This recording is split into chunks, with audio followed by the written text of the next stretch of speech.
ध्यान से हाथ उठाइएगा। आपका इम्तिहान भी हो रहा कि कहाँ सही उठा रहे हैं, कहाँ आप गलत उठा रहे हैं। ध्यान से जहाँ उठाना है वहीं हाथ उठाइएगा, ताकि हमें इत्मीनान हो कि आप दिलो दिमाग से सुन रहे हैं, ससुराल में नहीं है, जलसागाह में। ज़रा ध्यान से सुनिएगा। तीसरा पैगाम आपके सामने रखने के लिए जा रहा हूँ। रिश्तेदार के साथ रिश्तेदारी रखनी है। अगर आप रिश्तेदार के साथ रिश्तेदारी नहीं रखेंगे, खुदा भी आपसे रिश्ता नहीं रखेगा। जो खुदा का नहीं हुआ वो किसी का नहीं होगा। ध्यान से सुनिएगा, सुनेंगे इंशाअल्लाह। माफ़ नहीं करेंगे, बदला लेंगे, हाथ उठाइए। कंप्रोमाइज़ नहीं करेंगे, मुकदमा करेंगे, हाथ उठाइए। ईंट का जवाब पत्थर से देंगे, हाथ उठाइए।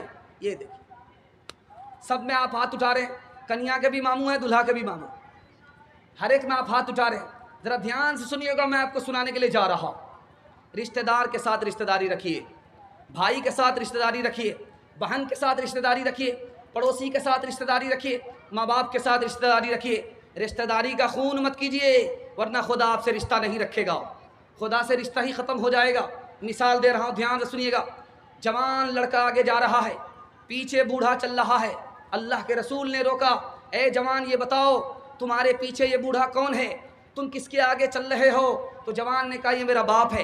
कहा कि तुम्हारा बाप है, बाप से आगे मत चलना, बाप से पहले मत बैठना, बाप का नाम लेकर के मत पुकारना। तुम्हारे वालिद हैं, मोहब्बत से पुकारना, नाम लेकर के मत पुकारना। इनसे आगे मत चलना, इनसे पहले मत बैठना। जवान आया है, अल्लाह के रसूल की खिदमत में आया और कहा या रसूल अल्लाह, मुझसे बहुत बड़ा गुनाह हो गया है, गुनाह कबीरा हुआ है, बहुत बड़ा गुनाह हुआ है। अल्लाह के रसूल ने कहा तुम्हारी माँ जिंदा है? कहा कि हाँ जिंदा है। का मसला हल हो गया। अब जवान के कान खड़े हुए, मैं तो बहुत बड़ा गुनाह करके आया हूँ, मेरा मसला कैसे हल हो गया? अल्लाह के रसूल ने कहा कि तुम्हारी माँ जिंदा है, तुम अपनी माँ से दुआ करा लो, जो बड़ा गुनाह होगा वो छोटा हो जाएगा, जो छोटा गुनाह होगा वो माफ़ हो जाएगा। तीसरी मिसाल आपके सामने रखने के लिए जा रहा हूँ। हज्जाज बिन यूसुफ के दरबार में एक रोती हुई औरत आई। उसने कहा कि मेरे 3 आदमी को तुमने गिरफ्तार किया है, एक मेरा बेटा है, एक मेरा शौहर है, एक मेरा भाई है, तीनों को छोड़ दो। हज्जाज बिन यूसुफ ने कहा कि ये मेरे कट्टर दुश्मन हैं, मैं तुम्हारी खातिर एक को छोड़ सकता हूँ, बाकी 2 को फांसी पर चढ़ा करके रहूँगा, ये मेरा आखिरी फैसला है, तुम्हारी मर्जी है, जिसको मौत के हवाले करो और जिसको मौत के मुंह से निकालो। उस औरत का कितना सख्त इम्तिहान होगा, वो मौत के मुंह में किसको डाले, मौत के मुंह से किसको निकाले। एक तरफ बेटा खड़ा है, एक तरफ शौहर खड़ा है, एक तरफ भाई खड़ा है, और बचाने की सिर्फ एक ही आदमी को इजाजत है। उस औरत ने सोच करके फैसला लिया और कहा कि मेरे भाई को छोड़ दो। बेटे को फांसी हो गई, शौहर को फांसी हो गई। हज्जाज बिन यूसुफ ने ताज्जुब से पूछा कि औरत, तूने बेटे को नहीं बचाया, भाई को बचाया, तूने शौहर को नहीं बचाया, भाई को बचाया। मैं मिसाल दे रहा हूँ, बहन के साथ सितम मत कीजिएगा। बहन कितनी बड़ी दौलत है, इस मिसाल से आपको पता चल जाएगा। उस बहन ने कहा कि मैंने एक को बचाया, भाई को बचाया, शौहर को नहीं बचाया, बेटे को नहीं बचाया। बात यह है कि मैं जवान हूँ, मेरी शादी हो जाएगी, मुझे शौहर मिल जाएगा, खुदा मेहरबान हुआ मुझे बेटा मिल जाएगा, लेकिन माँ बाप मर चुके हैं, भाई नहीं आएगा। तीसरी और आखिरी मिसाल आपके सामने रखने के लिए जा रहा हूँ। बाप का इंतकाल हो गया, खेती दोनों भाई ने मिल करके किया, एक कुंवारा है, एक शादीशुदा है, दोनों ने खेती बांट लिया। एक के हिस्से में 50 बोझे आए, दूसरे के हिस्से में 50 बोझे आए। छोटा भाई बांट करके जब घर में आया, उसके दिल में एक बात आई कि मैंने बराबर बराबर बांट लिया, बड़े भाई से बराबर बराबर बांट लिया, बढ़ा करके नहीं दिया, बहुत अच्छा नहीं किया। उसका खर्चा बड़ा है, बीवी बाल बच्चे वाला है, मैं तो सिंगल हूँ, मेरा खर्चा छोटा है, मुझको बराबर बराबर नहीं बांटना चाहिए। खरबूजा खरबूजे को देख करके रंग पकड़ता है। आप चाहते हैं कि आपका भाई आपके साथ अच्छा करे, तो आप पहले अपने भाई के साथ अच्छा करके दिखाइए। जैसे इसके दिल में ख्याल आया, तो उसके भाई के दिल में ख्याल आता है कि मैंने अपने छोटे भाई के साथ अच्छा नहीं किया, बराबर बराबर बांट लिया, उसको बढ़ा करके देना चाहिए। वो तो अभी कुंवारा है, उसको घर बसाना है, शादी करनी है, खर्चा होगा, उसको बढ़ा करके देना चाहिए। अब देखिए क्या होता है, मोमिन का दिल दूसरे के लिए आईना हुआ करता है, ऐब और हुनर दोनों नजर आ जाता है, ऐब और हुनर दोनों नजर आ जाता है। दोनों ने प्लान बनाया। एक भाई प्लान बनाता है, जब रात का अंधेरा होगा चुपके से मैं जाऊंगा, अपने हिस्से का बोझा उठा करके अपने हिस्से भाई के हिस्से में डाल दूंगा, उसको पता भी नहीं चलेगा। यही ख्याल उसके भाई के दिल में आया कि मैं चुपके से जाऊंगा, अपने हिस्से का बोझा उठाऊंगा और इस तरफ से उठा करके उधर डाल दूंगा। उसका हिस्सा बढ़ जाएगा, उसको खबर भी नहीं होगी। दोनों प्लान के मुताबिक एक वक्त में निकले हैं। अपने हिस्से का बोझा जैसे बड़ा भाई उठा करके इधर फेंकता है, वही बोझा इधर पलट करके आता है। जैसे ही प्लान के मुताबिक छोटा भाई अपने हिस्से का बोझा उठा करके इधर फेंकता है, वो बोझा पलट करके इधर आता है। दोनों करीब आकर के देखने लगे अंधेरे में कि ये क्या हो रहा है। तो देखा कि ये मेरा छोटा भाई है, किस इरादे से आया था, मेरे हिस्से को बढ़ाने के लिए आया था। ये मेरा बड़ा भाई है, किस इरादे से आया था, मेरे हिस्से को बढ़ाने के लिए आया था। तो दोनों ने फैसला लिया कि जब आज से मेरा दिल इतना नेक है, जब मेरा दिल इतना नेक है, एक है, तो आज के बाद चूल्हा एक होगा, अलग नहीं होगा। भाई का भाई खबर हदीसों में जिसकी आई, वही ज़माना अब आ रहा है। ज़मीं भी तैवर बदल रही है, फलक भी आँखें दिखा रहा है। भाई का भाई रहेगा रहज़न, हकीकी बेटी है माँ की दुश्मन। पे सर में छोड़ा पेदर का दामन, बहन को भाई सता रहा है। खबर हदीसों में जिसकी आई, वही ज़माना अब आ रहा है। तेजी के साथ जलसा निकल गया। 4 पैगाम दूंगा, मेरे हिस्से का जलसा मुकम्मल हो जाएगा इंशाअल्लाह। औरतों के हवाले से सुना रहा हूँ, आप लोग सुनने के लिए तैयार हैं? दोनों हाथ उठाइए इंशाअल्लाह। औरत को सर पे चढ़ाएंगे, हाथ उठाइए इंशाअल्लाह। भूल से साफ पर हाथ चढ़ाइएगा, जीना हराम हो जाए। ध्यान से सुनिएगा, मैं आपको सुनाने के लिए जा रहा हूँ। अच्छा आ जाएगा। 20 रुपया दे करके बच्चा फरमाइश कर रहा है। आप लोग फरमाइश मत कीजिएगा वरना मेरा पंक्चर हो जाएगा। ध्यान से सुनिएगा जो मैं आपको सुनाने के लिए जा रहा हूं। इमाम शाफी रहमतुल्लाह अलैह कहते हैं कि अगर दूध पीता बच्चा माँ की गोद में पेशाब करे, बेटा हो, बदन में पेशाब ना लगे, कपड़े में पेशाब है, तो कपड़ा उतारने की ज़रूरत नहीं है। 1 मुट्ठी 2 मुट्ठी पानी मार लिया, गाड़ लिया, झाड़ लिया, कपड़ा पाक हो गया। लेकिन दूध पीने वाली बेटी है, माँ की गोद में पेशाब करे, बाप की गोद में पेशाब करे, अब कपड़ा उतारना पड़ेगा, बार बार धोना पड़ेगा, दाग धब्बे छुड़ाने पड़ेंगे, तब कपड़ा मुकम्मल पाक होगा। अब देखिए फ़र्क, देखिए बेटा पेशाब किया है, ज़्यादा मेहनत नहीं है, 1 मुट्ठी 2 मुट्ठी पानी मारा, गाड़ा झाड़ा, पाक हो गया। बेटी ने पेशाब किया है, 4 गुनी मेहनत बढ़ गई, कपड़े को उतारना पड़ रहा है, बार बार धोना पड़ रहा है, दाग धब्बे छुड़ाने पड़ रहे हैं, तब कपड़ा मुकम्मल पाक हो रहा है।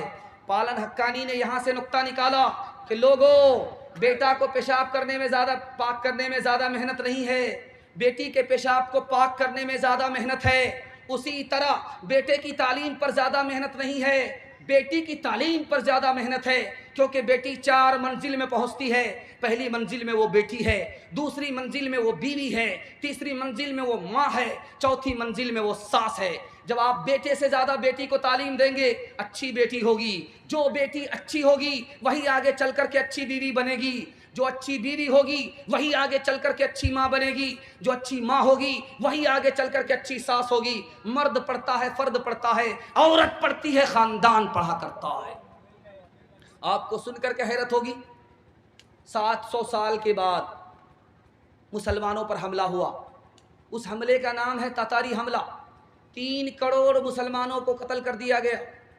मुसलमानों की जोरू बेटी को ज़बरदस्ती घर में रख लिया गया। अब मैं आपको दिखाने के लिए जा रहा हूँ तारीख के हवाले से, तलवार में ज़्यादा ताकत है या औरत की तालीम में ज़्यादा ताकत है। ज़रा ध्यान से इसको सुनिएगा। 3 करोड़ मुसलमान कत्ल हो गए, तलवार ने कोई काम नहीं किया। 3 करोड़ मुसलमान कत्ल हो गए। मुसलमानों की जोरू बेटी को ज़बरदस्ती घर में रख लिया गया। ये मुसलमान की जोरू बेटी थी, पढ़ी लिखी थी, इस्लाम की तालीम को दुश्मन के घर में आम करना शुरू किया। जो कत्ल करने वाले थे वो कलमा पढ़कर मुसलमान हो गए।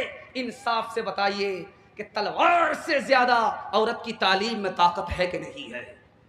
2-3 मिसाल पर पैगाम ख़त्म कर रहा हूँ, आप बहुत ध्यान से सुन रहे हैं। अल्लाह इसको सलामत रखे। हारून रशीद का दरबार एक लड़की आई, कहा नौकरी चाहिए। कहा तुमको नौकरी नहीं देंगे, तुम्हारे मुंह में गोटी का निशान है, तुम्हारी नाक चिपटी है, इसलिए तुमको नौकरी नहीं देंगे। उस लड़की ने कहा कि आपने दोनों बात गलत कही, अगर मैं इसको साबित कर दूं तो नौकरी मिलेगी। तो बादशाह ने चैलेंज किया कि तू साबित कर दे। तो उस लड़की ने चैलेंज कबूल करते हुए कहा कि मेरे पास सूरत नहीं है, सीरत ज़रूर है। नाक चिपटी होती है, वो चीज़ बदसूरत नहीं होती।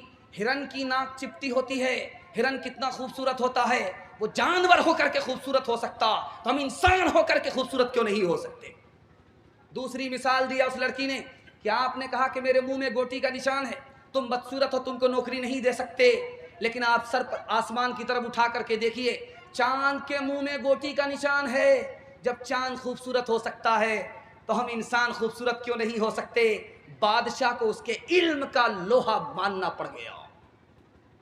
बादशाह है, पेशाब खाने में गया, बैर टूट करके गिरा।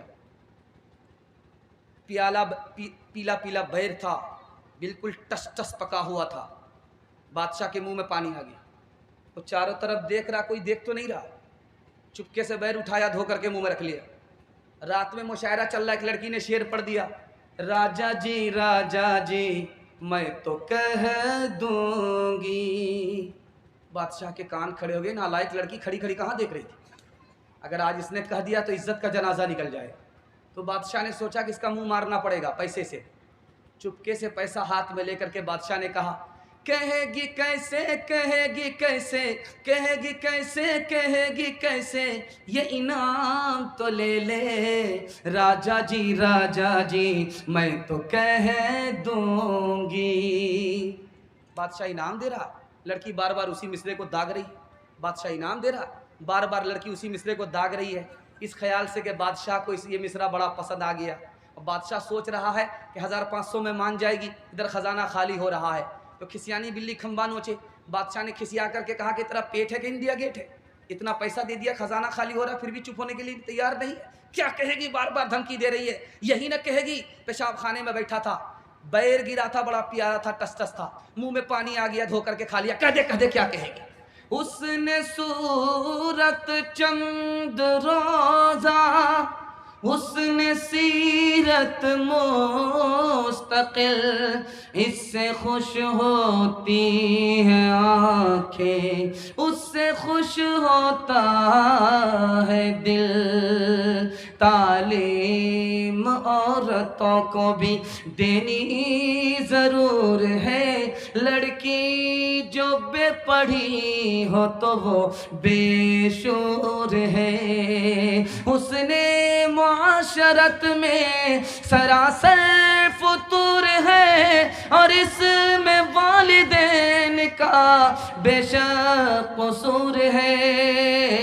दाता ने धन दिया है तो दिल से गनी रहो, पढ़ लिख के अपने घर में ही देवी बनी रहो।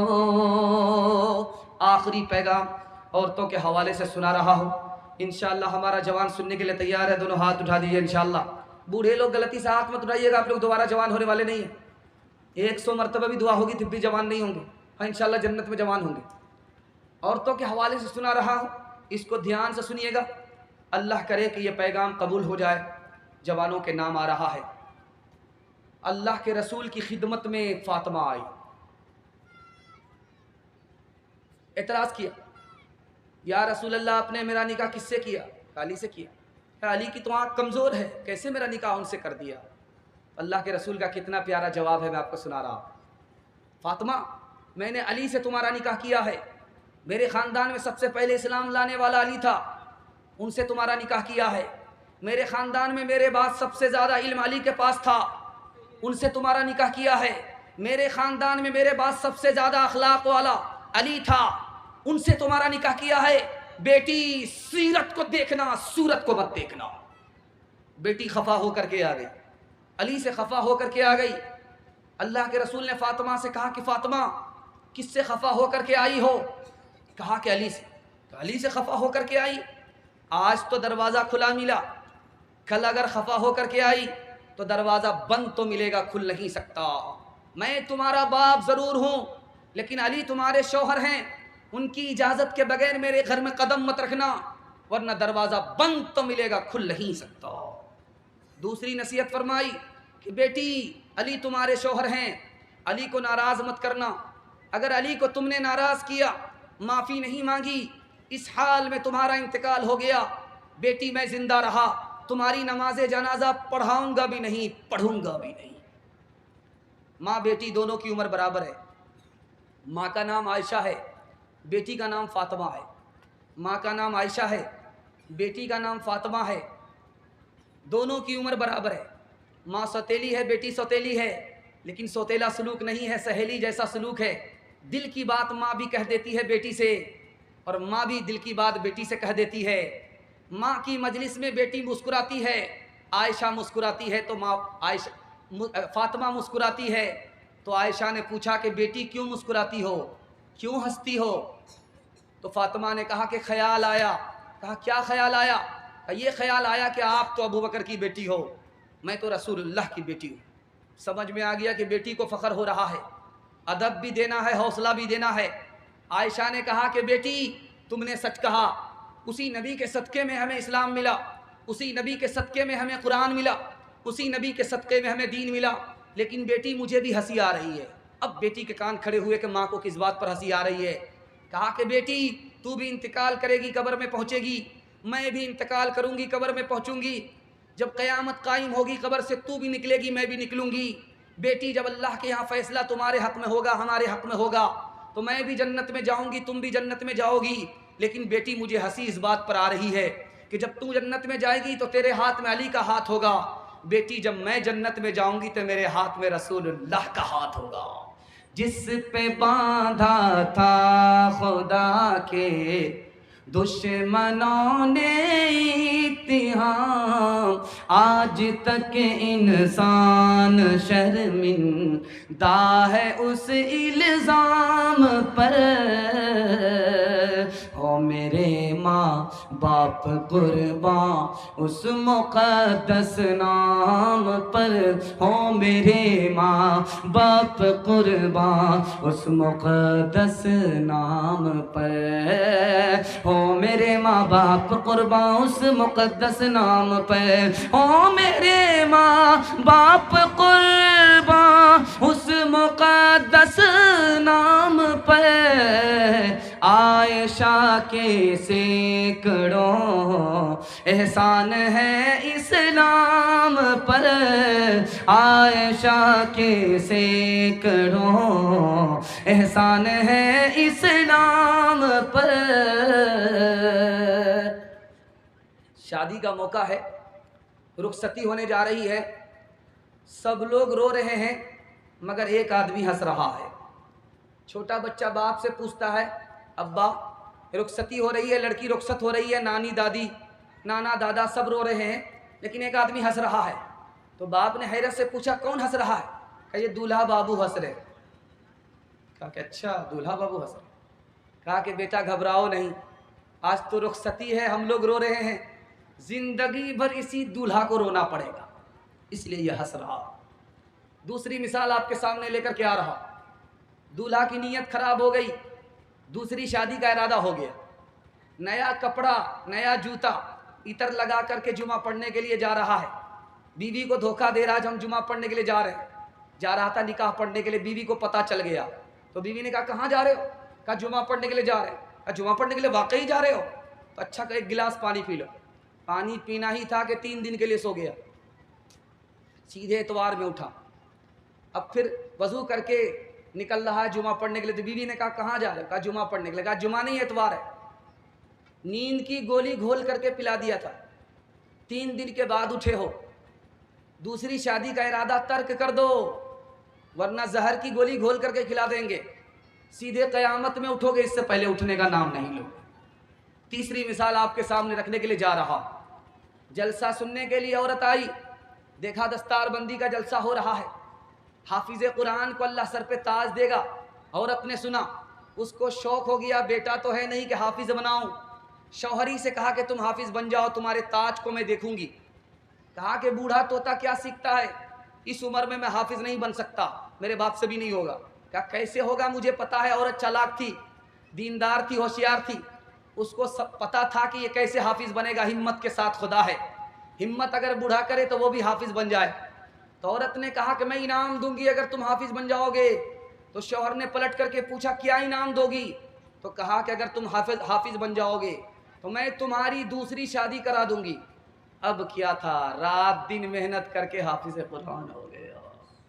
औरतों तुम तो नहीं नफ्स की लज्जत के लिए दर में आई हो इंसान की अजमत के लिए। तुमने औलाद को शौहर को दिया आज़मो कमाल, तुमने बच्चों को सवारा है इमामत के लिए, अपनी आगोश में पाला है वली और शहीद, कीमती लाल बिखेरे हैं शहादत के लिए। मर्द पर ही तो नहीं फर्ज है ज़ुहदो तक़वा, तुम भी तो आई हो मौला की इबादत के लिए। जलसा औरतों के हवाले से ख़त्म हो गया, बच्चों के हवाले से देता हूँ। जवान का हाथ पकड़ूंगा, बूढ़े तक पहुँचूंगा, जलसा मेरे हिस्से का ख़त्म हो जाएगा इंशाअल्लाह। जलसे को ख़त्म होने से पहले ख़त्म हो जाएंगे। हाथ उठाइए, ज़रा ध्यान रखिएगा। जलसा के ख़त्म होने से पहले हाथ उठा दिया कि हम ख़त्म होने के लिए तैयार हैं। ज़रा ध्यान रखिएगा कि कहाँ हाथ उठाना है। ध्यान से सुनिएगा, मैं आपको सुनाने के लिए जा रहा हूँ। छोटा छोटा बच्चा बड़ी तादाद में इस जलसा में है, उनके हवाले से आपको पैगाम दे रहा हूँ। आपको बहुत अदब से सुनना है। बाप से पूछा जा रहा है तुम्हारा बच्चा क्या पढ़ता है? बाप बेचारा जाहिल था, उसने कहा कि बहुत कुछ पढ़ रहा है। कहा क्या पढ़ रहा है? कहा कि वैसे क्या बताएं, खड़ा खड़ा पेशाब करने लगा। पढ़ने से पहले पहले बैठ करके पेशाब करता था और जैसे ही पढ़ाई शुरू किया है खड़ा खड़ा पेशाब करने लगा है। इसी से तुम अंदाज़ा कर लो कि कितना पढ़ लिख लिया। बाप से पूछा जा रहा है तुम्हारा बच्चा स्कूल नहीं आ रहा है, 2 साल हो गए। तो बाप ने कहा कि 15 पारे पढ़े हैं, 15 पारे और पढ़ करके तब स्कूल आएगा। तो मुसलमान मास्टर होकर के क्या कह रहा है, 2 साल स्कूल नहीं आया, तुम्हारे बच्चा का बर्बाद हो गया 2 साल, 2 साल और कुरान पढ़ाओगे 4 साल बर्बाद हो जाएंगे। ये है मुसलमानों का हाल। तीसरी मिसाल दे रहा हूँ, रमज़ान का महीना आया, बच्चा तरबूज खा रहा है, बड़ा बच्चा है, 12 साल से भी ऊपर का बच्चा है, तरबूज खा रहा है। पलट करके किसी ने कहा ओ बेशरम बेहया, रमज़ान के महीने में रोज़ा रखना चाहिए, तू तरबूज खा रहा है। वो कहता है कि जनवरी फरवरी तो मैं जानता हूँ, रमज़ान नहीं जानता। दादा के हाथ में पोता का हाथ है। इमाम साहब के पास दादा आए, इमाम साहब से कहा कि मेरे पोता को नसीहत कीजिए, ये मेरी बात मानता है लेकिन नमाज नहीं पढ़ता। अब इमाम साहब ने पोते से कहा कि बाबू नमाज क्यों नहीं पढ़ते हो? तो पोते का जवाब सुनिए, मैं किसके लिए नमाज पढ़ूँ, मुझे तो खुदा के बारे ही में शक है। तो इमाम साहब ने कहा कि तुम नमाज पढ़ाने की बात करते हो, तुम्हारे पोते के पास तो ईमान तक नहीं है, पहले ईमान की हिफाजत करो। ध्यान से सुनिएगा, आपका बच्चा डॉक्टर बने, बहुत खुशी की बात है, मुबारक हो। आपका डॉक्टर बच्चा प्रोफेसर बने, मुबारक हो। लेकिन सबसे पहले अपने बच्चे को मुसलमान बनाइए।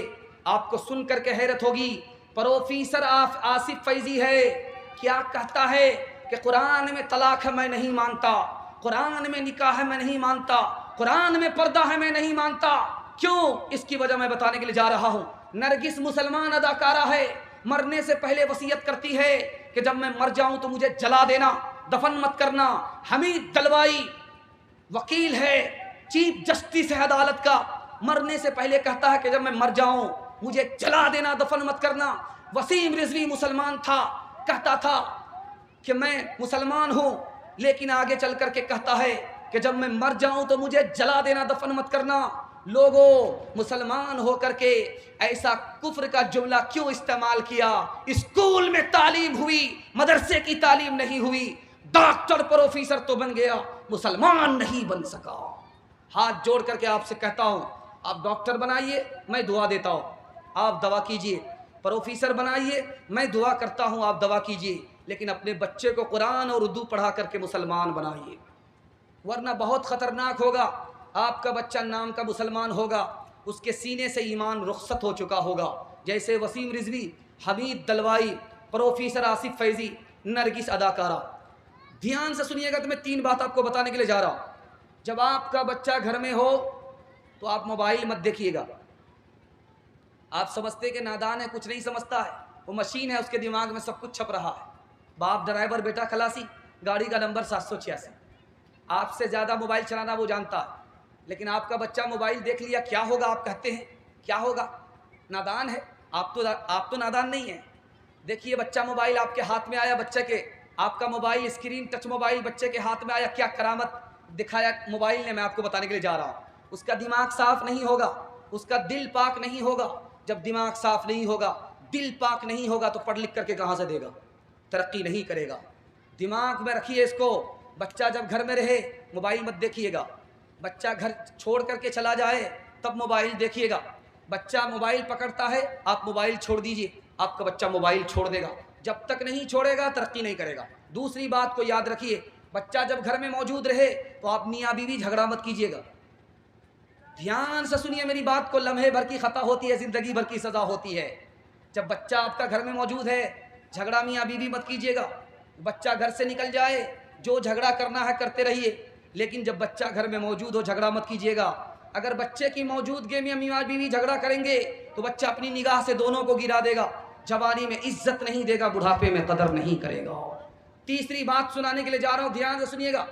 बच्चा आपका छोटा है, बात बात पर बच्चे को मत मारिएगा, बात बात पर बच्चे को गाली मत दीजिएगा, बात बात पर बच्चे पर तमाचा मत खींचिएगा। 3 नुकसान आपको उठाने पड़ेंगे। बच्चे का दिमाग कमज़ोर हो जाएगा, वो पढ़ लिख करके कहाँ से देगा, सबक भूल जाएगा। उसका दिल कमज़ोर हो जाएगा, वो बहादुर नहीं होगा, बुज़दिल होगा, और वो बेशरम और बेहया बन जाएगा।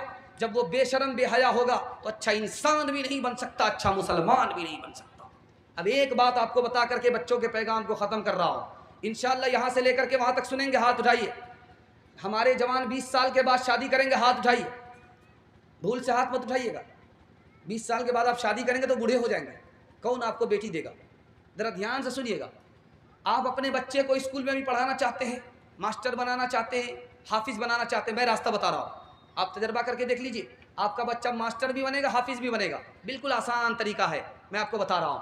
5 साल अपने बच्चे को स्कूल में पढ़ाइए, 5 साल। जब 5 साल स्कूल में पढ़ ले तो उसको वहाँ से निकाल करके मदरसे में 3 साल के लिए दाखिल कर दीजिए। 3 साल में आपका बच्चा हाफिज़ बन जाएगा। जब वो हाफिज़ बन जाएगा तो उसका दिमाग इस तरह तेज़ हो जाएगा जैसे कि पत्थर पर चाकू तेज़ हुआ करता है। 3 साल का जो गैप हो गया है, ट्यूशन कराइए, वो बच्चा सबको पीछे छोड़ देगा और सबसे आगे निकल जाएगा। और मुक़द्दर के सिकंदर आप बाप होंगे, आपका मुस्तकबिल रोशन होगा। बच्चा आपका मास्टर भी होगा, हाफिज़ भी होगा। दीन से लेकर के दुनिया तक अल्लाह सरबुलंदी आपको अता फरमाएगा। इंशाअल्लाह अमल करेंगे, हाथ उठाइए इंशाअल्लाह। खुदा है मेहरबान, बोलो बोलो है मेहरबान, बोलो बोलो है मेहरबान, बोलो बोलो है मेहरबान, बोलो। साइंस टेक्नोलॉजी में माहिर भी बनाओ और ज़ाहिर व बातिन में हताहिर भी बनाओ। पहले तो इन्हें यारो मुसलमान बनाओ। खुदा है मेहरबान, बोलो बोलो है मेहरबान, बोलो। ताजिर बनाओ, शौक से अफसर भी बनाओ और इनको मुक़द्दर का सिकंदर भी बनाओ, पर अपनी मग़फ़िरत का सामान बनाओ। खुदा है मेहरबान, बोलो बोलो है मेहरबान, बोलो। जवानों के हवाले से पैगाम दे रहा हूँ। जवान लोग सुन लिए, 3 मिनट का पैगाम। बूढ़े के हवाले से 3 मिनट का पैगाम। 6 मिनट में मेरे हिस्से का जलसा मुकम्मल हो रहा। 6 मिनट के लिए आप लोग साथ देंगे, दोनों हाथ उठा दीजिए इंशाअल्लाह। बखीली मत कीजिए। आप लोग जोश के साथ जब हाथ उठाते हैं, हौसला मिलता है कि आप लोग बेदार हैं। हमारा जवान तरक्की क्यों नहीं कर रहा है? लाइन बलाइन सुना रहा हूँ, तफसील का मौका नहीं है। हमारा जवान ख्वाब नहीं देखता, इसलिए तरक्की नहीं कर रहा। हमारा जवान तरक्की क्यों नहीं कर रहा? प्लान नहीं बना रहा है कि कल को क्या करना है, अगले महीना क्या करना, प्लान नहीं बना रहा, इसलिए तरक्की नहीं कर रहा। हमारा जवान तरक्की क्यों नहीं कर रहा है? जिम्मेदारी को कबूल नहीं कर रहा है। पढ़ने की जिम्मेदारी है, पढ़ करके नहीं दे रहा है। कमाने की जिम्मेदारी है, कमा करके नहीं दे रहा है, इसलिए तरक्की नहीं कर रहा है। हमारा जवान तरक्की क्यों नहीं कर रहा है? मायूस हो गया है, इसलिए तरक्की नहीं कर रहा है। हमारा जवान तरक्की क्यों नहीं कर रहा? आखिरी वजह बता रहा हूँ, नसीहत नहीं पकड़ रहा है, ठोकर खा रहा है, इसलिए तरक्की नहीं कर रहा। अब मैं आपको बता रहा हूँ लाइन बलाइन। नबी की मजलिस में एक साहब आए, कहा मैं कलमा पढ़ करके मुसलमान होना चाहता हूँ। अल्लाह के रसूल ने कहा शौक से पढ़ो। कहा मेरी एक शर्त है कि मैं जिना करता हूँ, मुझको जब तक जिना की इजाज़त नहीं मिलेगी कलमा नहीं पढ़ूंगा। अल्लाह के रसूल हकीम थे, हिकमत से बात किया, ऐ जवान मैं जिना का लाइसेंस तुमको दूंगा, तुम कलमा पढ़ करके पहले मुसलमान हो जाओ। जवान कलमा पढ़ करके मुसलमान हो गया। अल्लाह के रसूल ने कहा कि मैं इजाज़त देता हूँ, जिना करने की 4 औरत को छोड़ करके जिससे चाहो मुकाला करो, वो किसी की माँ ना हो, वो किसी की बेटी ना हो, वो किसी की बहन ना हो, वो किसी की बीवी ना हो। या रसूल अल्लाह, आप इजाज़त दे रहे हो या जाल में फंसा रहे हो? इसके बाद तो कोई औरत ही नहीं बचती है। कहे जवान गौर करो, तुम्हारी माँ के साथ कोई मुँह काला करे उसको दुनिया में नहीं रहने दोगे, तुम्हारी बेटी के साथ कोई मुँह काला करे उसको फांसी पर चढ़ा दोगे, तुम्हारी बहन के साथ कोई मुँह काला करे उसका कीमा बना दोगे, तुम्हारी बीवी के साथ कोई मुँह काला करे उसको मिटा दोगे। लेकिन याद रखो, तुम जिसके साथ मुँह काला कर रहे हो वो भी किसी की माँ है, वो भी किसी की बेटी है, वो भी किसी की बहन है, वो भी किसी की जोरू है। दूसरी मिसाल आपके सामने रखने के लिए जा रहा हूँ। हमारा जवान हलक के नीचे दारू उतार रहा है, जवानी में मौत आती है, वक्त से पहले बूढ़ा हो रहा है, मैदान हार रहा है। कसूर जवान का बाद में है, सबसे पहला कसूर शराब का है।